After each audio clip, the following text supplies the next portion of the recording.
Alors Monde Kimoné, c'est une forme de pièce d'anticipation, comme on dit un roman d'anticipation, puisque ça met en scène un monde qui n'existe pas, a priori, qui est un monde séparé en deux par un mur.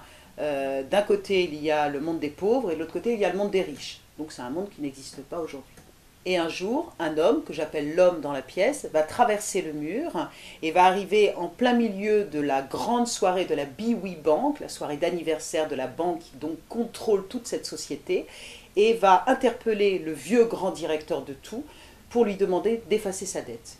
Et le vieux grand directeur de tout va refuser, et l'homme va menacer de s'immoler par le feu. Et avant cela, il va demander à K, la fille, l'héritière de la famille, la fille du vieux grand directeur de tout, de s'occuper de sa fille Léa, qui est de l'autre côté du mur dans le monde des pauvres. Voilà, et la pièce commence comme ça.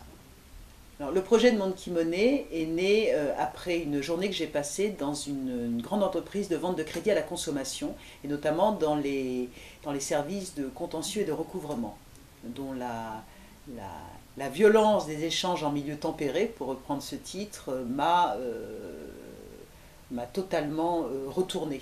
À partir de là, j'ai fait énormément de recherches sur le capitalisme, sur les grandes entreprises, sur les call centers aussi, sur les open space, sur la crise économique mondiale. Au début, je me suis beaucoup intéressée à tout ce qui concernait évidemment les subprimes, la crise dans laquelle on est plongé à l'heure actuelle, et notamment le monde de la bourse. Une fois que j'ai fait toutes ces recherches, que j'ai eu tout ce matériau en main, la difficulté a été de transformer ça en écriture théâtrale. Parce que je ne voulais pas faire un théâtre du réel ou un théâtre documentaire, je voulais qu'il y ait vraiment une fiction. Je voulais raconter une histoire avec des personnages et un véritable souffle à l'intérieur.